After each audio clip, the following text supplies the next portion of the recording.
This is a production of PBS Charlotte.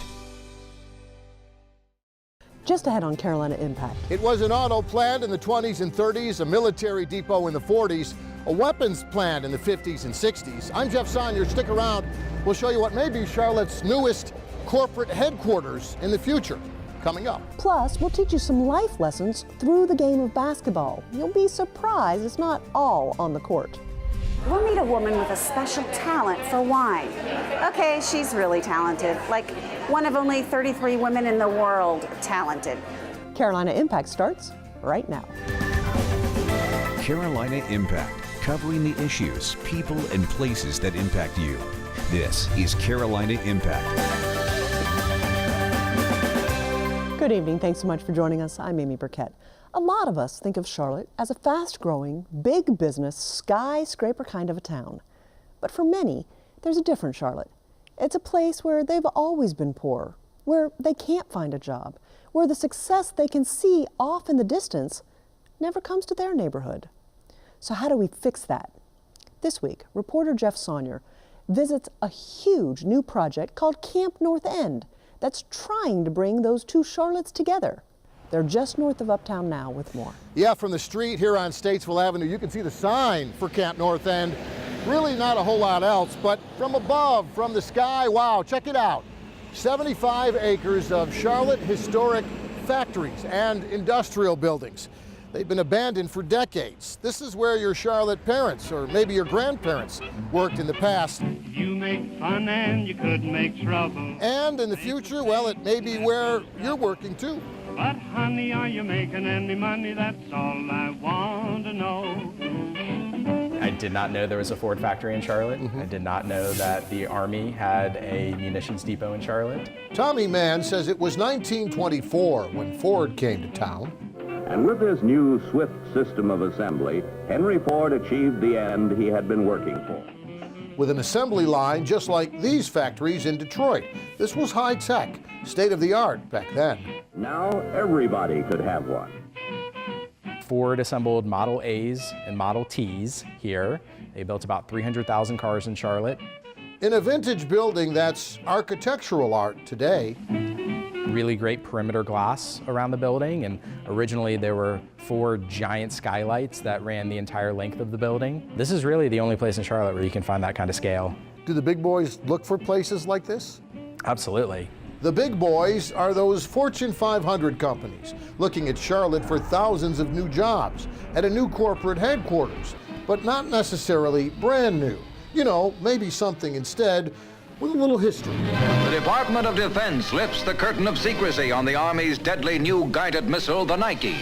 Camp North End's history also includes building these nuclear missiles in Charlotte during the Cold War. This prototype vehicle rolled out of the shop in the fall of 1960. And this Army vehicle used in Vietnam with the big wheels. And what was it called again? It was named Gamma Goat.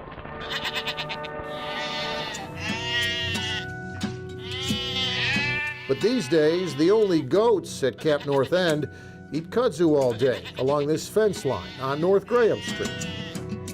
If we have to change something, we will. If we have to improve something, we will. We go out of our way to not make improvements that we don't have to make, because we know that as soon as we change something, you can't take it back. The improvements they are making at Charlotte's biggest ever manufacturing makeover include renovations at another historic empty factory. This one built by the military during World War II, another possible corporate headquarters in the future. And there are already new tenants moving into Camp North End's smaller buildings, including this old Army maintenance garage. It's so special because of the soul that's here and the story and the history. And I wanted to be part of something like that. So that's why Eric Gorman moved his design agency here to Camp North End, to be a small part of something bigger. Right directly across from us is where, Henry Ford built the Model Ts. I mean, like, what better space and environment to be in around, hey, the sky is the limit, than And Sherelle Dorsey, who works with minority startups and entrepreneurs, says her location at Camp North End, right in the middle of Charlotte's poorest zip code, sends the right kind of message to clients who come to her for help. How do we better create an inclusive environment for folks of color to also build and grow? Fact is, the chronically poor neighborhoods around Camp North End often see growth as a threat to what little they do have, with no chance of connecting to the wealth and opportunity behind that growth. Well, how can you do that, when you can't even associate yourself with those type of people? How can you do that? Yeah, this site's been walled off with razor wire fence for almost 100 years, and it's really acted as a barrier in this part of town. And what we're trying to do is reconnect those neighborhoods by providing really great community spaces. I think it's welcome change. I mean, a lot of these neighbors have lived here most of their lives. From the beginning, we've worked really hard to make sure that this is a space where all kinds of people feel welcome. So how do we create things here that reach out and also invite people in? Beyond the murals painted by local artists and the events aimed at local residents, they're also tearing down the wall that used to separate Camp North End from the local businesses right across the street, opening up more places to meet and eat, and when the jobs come, to get back on your feet. Well, I think about it like a rock in the pond, that the ripples go out from the development. So as money pours into this development, it will benefit everyone that's in the circle. Yeah, that's Hugh McCall here at Camp North End for a speaking engagement. The former bank CEO isn't part of this project, but McCall likes what he sees, creating new jobs in the same place that provided generations of jobs in the past. And since you informed me this was built in the 20s, we've been waiting now right at 100 years, so its time has come. But honey, are you making any money? That's all I want to know. And while the renovation work continues, while the search for those Fortune 500 jobs goes on, well, it's still business as usual here at Camp North End. Food truck Thursdays for lunch, Fridays under the water tower for social events, open markets on Saturdays, art galleries, coffee roasters, they're all open to the public, all surrounded by almost 100 years of Charlotte history, all hiding in plain sight here on Statesville Avenue. Amy? Thanks so much, Jeff. It's interesting to hear Mr. McCall's perspective about Camp North End and his take on how high-end projects can better help with Charlotte's economic mobility challenges. We thought you might enjoy hearing a little bit more from him. Most of you probably know him as the retired Bank of America president. He retired back in 2001, but remains one of Charlotte's most influential voices after overseeing much of the Queen City's booming business growth in the 80s and the 90s. Let's take a listen. When we were developing the Center City, we basically, the bank, subsidized everything. You have to have some subsidy to make it work to start with, but then you can cut them loose and they run free. Things are running free now up there. Right. And so that'll happen here. You'll have to do what it takes to encourage people to be a pioneer, take a risk, but it'll work. We've poured tons of money into the southeast side and into the Center City, but the people on the west side have not really felt the impact in terms of seeing it in their own neighborhoods or feeling it in terms of their income. Part of our problem in the city with the prosperity we have and then the poverty we have, part of the problem is just not letting ourselves see it. I'm like a lot of citizens here in Charlotte, it's out of sight, out of mind. The good news is that a tremendous number of people in this city that want to help on housing, want to help the homeless. I mean, in other words, the heart's in the right place. It's just they don't know what to do.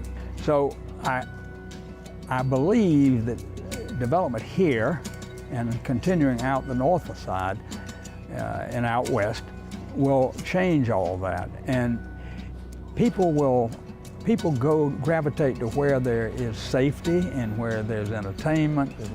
And I always used to like to say that I wanted a city where we could work together, play together, and pray together. So you got the whole thing. The truth of the matter is that we're going to need all of this dirt because the people are moving in this city so fast that they've got to have a place to live, they've got to have a place to work. And so I'm really excited about this. It's always great to hear from such a transformational leader. Thanks so much, Mr. McCall. Well, what life skills do you remember learning from sports? It may have been perseverance, overcoming adversity. How about teamwork? An organization called Life Hoops wants to do that and so much more. Carolina Impact's Jason Terzis has more on the free program that combines academics, life skills, and sports. The drills can get intense. Practicing the fundamentals of basketball, middle schoolers working on their games. No, this isn't a gym class. It's not a camp. It's actually something much more. It's family. It's a brotherhood. And it's something that goes way beyond the basketball court. So the activity that we're going to do is basically about following directions. It's also about working as a team. And it even goes beyond the classroom. But today I'm going to dig into some stuff that may hit home for some of you guys. And into everyday lives. I'm gonna go across, fat side over. This is Life Hoops. 1, 2, 3! A truly unique program. The concept for Life Hoops started a couple years ago by Red Ventures founder Rick Elias and former Charlotte Bobcats player Matt Carroll. They were playing one-on-one one morning. The guys had an idea, create a basketball-centered program, one that would truly have an impact in the community. So we partner with Title I middle schools in the area. We got feedback that 7th and 8th grade was when some of the bad behaviors start to take place. To try to give those potential at-risk kids some structure and guidance, Rick and Matt created Life Hoops. It's basketball with so much more. We went to their principal, we went to their guidance counselors and said, here's the program we have. Can you give us kids, young men that you think should be a part of the program? Many of them had behavior issues at school. Academic setting was just not their thing. Requirements to get into the program for the 12 to 14-year-old boys are pretty simple. Stay in school, be respectful, and have a love for the game of basketball. And these are young men that would also benefit from having some structure and rigor and some consistency in their lives as well. Life Hoops partnered with the YMCA of Greater Charlotte to serve as host sites. What started with 39 kids in March of 2017 has now grown to 140 active members across 4 locations. All free for kids. The kids do not pay a dime. Each interaction at Life Hoops begins with a handshake. Chris, good eye contact, Chris. A firm handshake and looking people in the eye is something we're very intentional about. It's not like you have to, but it's respect and manners to show that what we're about. Each weekday, the kids arrive right after school. They're given a team meal. Coaches then conduct the lesson of the day. Which may be a vocab word, or they may talk about a current event, or they may talk about commitment, or honesty, or respect. How many people know that one thing or one decision can change the outcome or change the scope of your life? How many people know that? After the lesson of the day is complete, the group splits up. Half go to the basketball court for drills, instruction, and games. The other half stays in the classroom for academic achievement. What questions do you have right now? Michael had a question. Nicole Davis and Yvette Cochran both teach at Albemarle Road Middle School. They also serve as Life Hoops academic liaisons at the Simmons YMCA, which is right next door. So they already know most of the boys in the program. When they first saw that I was going to come over here and be an academic liaison, they were saying, oh my God, Ms. Cochran, because they know, I'm very strict and firm. Also incorporated into Life Hoops is life skills, teaching the guys some of life's basics, like ironing clothes. All right, so you want to have a method to your madness now. Look, I always work on one side at a time. How to tie a tie. Now bring it back and then pinch it with that middle finger. And do a load of laundry. Now, dryer has a couple options as well. The day wraps up at around 7 with a review of what was learned that day. We want to make sure that the lessons and exposure that the boys are getting here actually translate to the cafeteria, the hallways, the classrooms, the streets, the communities. The character traits coaches and teachers are trying to instill in the boys is already taking hold. They're already seeing big differences. Their attitude and mindset towards school. They want to be in the classroom. They're coming to school. Attendance has increased tremendously. I've just seen a huge difference in, a lot of them, the way they speak, the way they present themselves. Well, I used to be a C average student, but now I'm averaging A's and B's and taking honors classes. They tell us, I no longer have the desire to skip school. I no longer have the desire to steal. I'm not in the streets at night. I feel like I have a whole lot more opportunities than I would if I didn't join the program. program. The kids do just about everything together, from basketball tournaments to field trips and community service projects. They're not just classmates, they're teammates and brothers. It's that helping hand, it's that shoulder you can cry on, that shoulder you can lean on. Rodney King is a Life Hoops coach. Having gone through a rough childhood himself, he can relate to some of the things the kids are going through. I was very less fortunate in some areas of my life and in certain spans of my life. I didn't have a program like this. And I shared the story with the guys the day I tried to commit suicide. Being a part of Life Hoops and being able to give to the kids has in many ways helped Rodney heal his old wounds. The fulfillment comes in letting the guys know that you can make it out, that I was exactly like you guys. Life Hoops, giving kids a sense of purpose, a sense of belonging, and a sense of team. It's the best thing ever. Everyone working together to win at the game of life. Jason joins us now with more. I love that program, and I love the concept. The thing that struck me so much in it was the fact that they were teaching young men how to tie ties. I know, some of those little life skills that you might take for granted or think, people might know growing up, unless you have someone actually stop and show you, okay, this is how you do laundry, this is how you tie a tie, this is how you lay out clothes to iron clothes, some of those things you might take for granted, but no, until someone actually shows you how to do it, you're not going to know. And the other thing that struck me in the story is just the gentleman who was teaching the students, do you realize that you are just one decision away from a totally changed life? I mean, I think as young people, they don't think that. It can either make their lives or it can destroy their lives. And what part of what you didn't see there was the story that he then told afterwards, and was just talking about specific examples of different people over the course of time, whether it's local or national, one decision that they may have made at one point in time and how it just turned the course of their life for the worse, and had they made the right decision in that moment, how things would have turned out differently.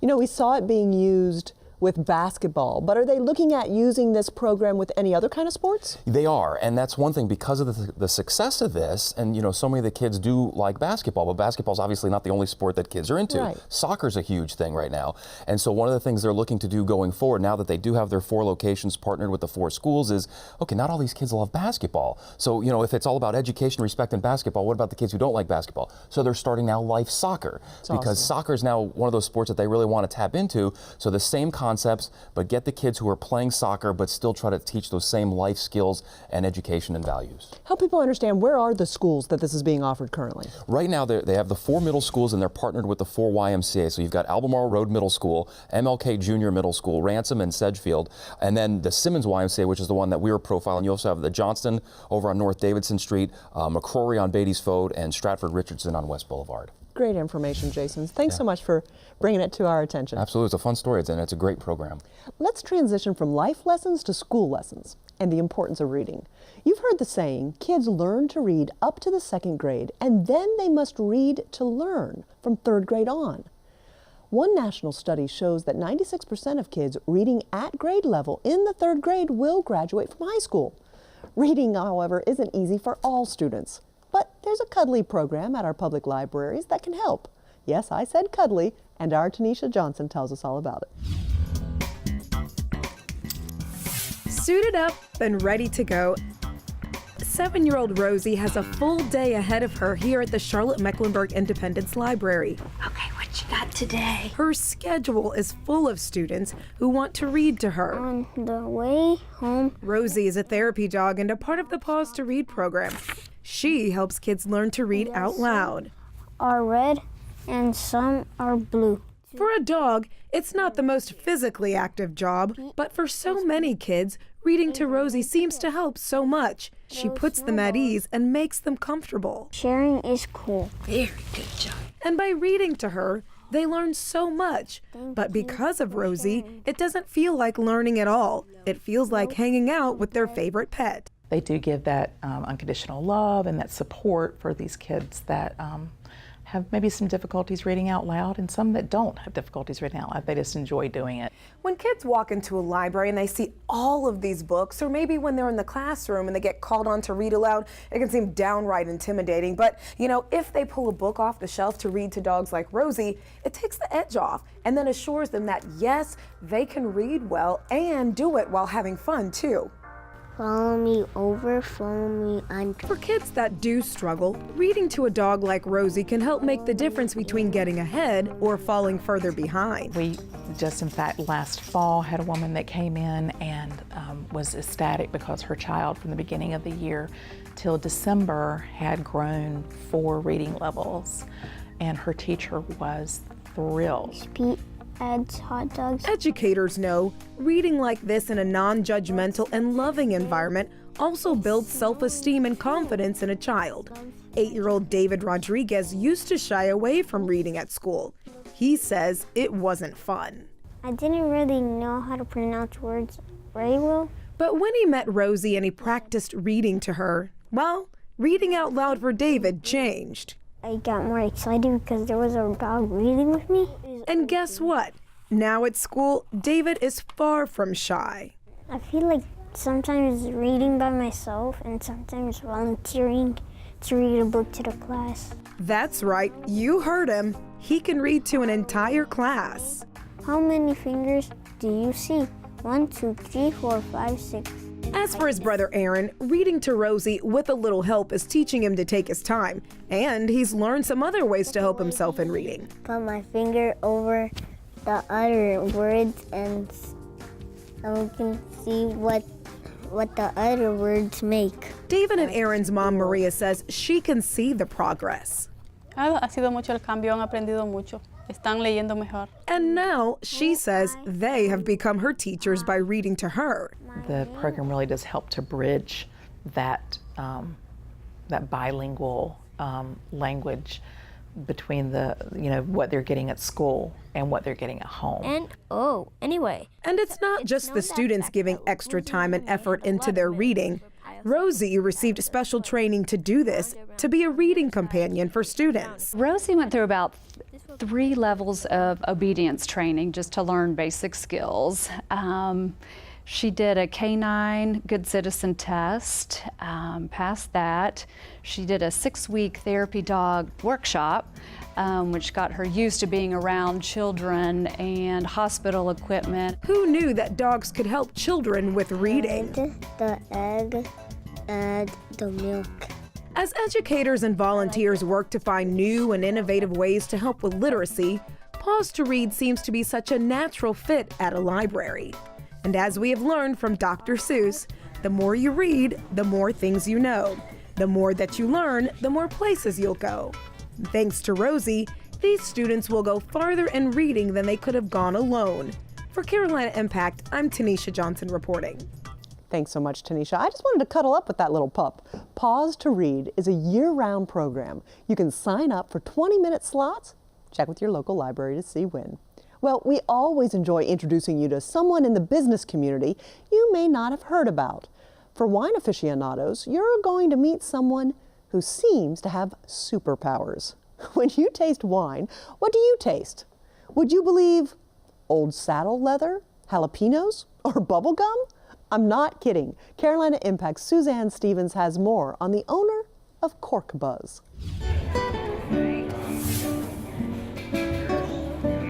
Thank you. It has a hint of warmth and playful notes of spice. It's bold, but not threatening. We're talking about Cork Buzz, a wine bar in the South Park area of Charlotte. We can go into our wine cellar and I can show you all where all the magic happens. This is a treat, thank you. Of course. That's Laura Manick showing us the 4,000 bottles she keeps on hand at her wine bar. They all live at precisely 55 degrees in this cellar. Laura chose to open Cork Buzz in Charlotte because she has family here and her uncle wanted to invest with her. There's a lot of our corporate clients based here. We can do something a little bit different and a little bit more. So Charlotte is growing so fast and furiously that we wanted to be a part of it. Laura is more than a businesswoman. She's more than a restaurant owner, more than a wine guru. She is a master sommelier.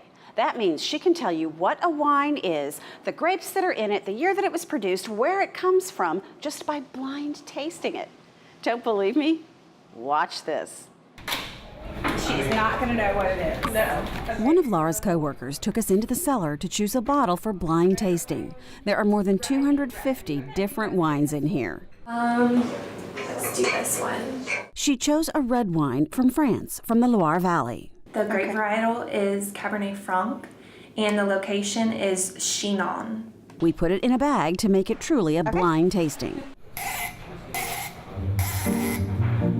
So we watched her taste while the rest of her staff carried on getting ready for opening. It is clear and transparent, most likely from a thin-skinned grape. On the nose, the wine is clean, there are no flaws. It's medium plus intensity. It smells slightly rustic. On the palate, the wine is clean and there are no flaws. The fruit is much more muted. Yeah, it's like dusty, chalky. So primary conclusion is that this is from the old world. So it's from France, Italy, or Spain. Bell pepper, peppercorn, or like something that's savory, that is almost like Cabernet Franc, which is the grape in the Loire Valley. The tannins are more like Cabernet Franc tannins. 2012 vintage Cabernet Franc, Loire Valley, Chinon. That's what I think. That all took about 10 minutes. You are correct. Oh, thank God. Laura is the only master sommelier in the Carolinas and one of only 33 women in the world. Very few of us trying and few of us putting our name in and saying we want this. So I think now the positive spin is how many women can we mentor? She comes to Charlotte about once a month. When she's here, she oversees detail, detail, detail. The Burgundy bowl and then the AP glass, like a little cluster. And then this water glass goes to the right. And she's fastidious about the wines that go out. Almost like cabbagey, in a good way, but it's a 10 vintage. It's like, we're definitely gonna wanna decant that. We wondered what it's like to work for her. John Tunney has been her bartender since opening day 3 years ago. She's able to lead by example and inspire people to be better rather than, order them to do what she wants them to do. The restaurant attracts people who know a little and a lot about wine. More and more people here know of her celebrity.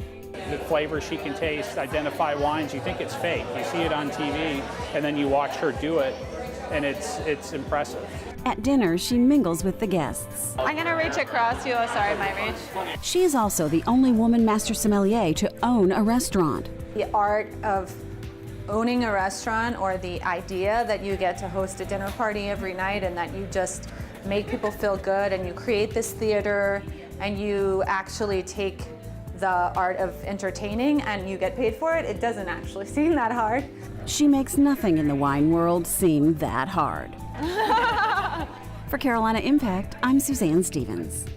Thanks so much, Suzanne. Laura Manick passed the Master Sommelier exam when she was just 29 years old. She was one of the youngest people ever. Now here's something you might not know. It has a 92% fail rate. Manick took it 4 times before she passed. Just another example that being tenacious pays off. Well, that's all we have time for this evening. Thanks so much for joining us. We always appreciate your time and look forward to seeing you back here again next time on Carolina Impact. Good night, my friends.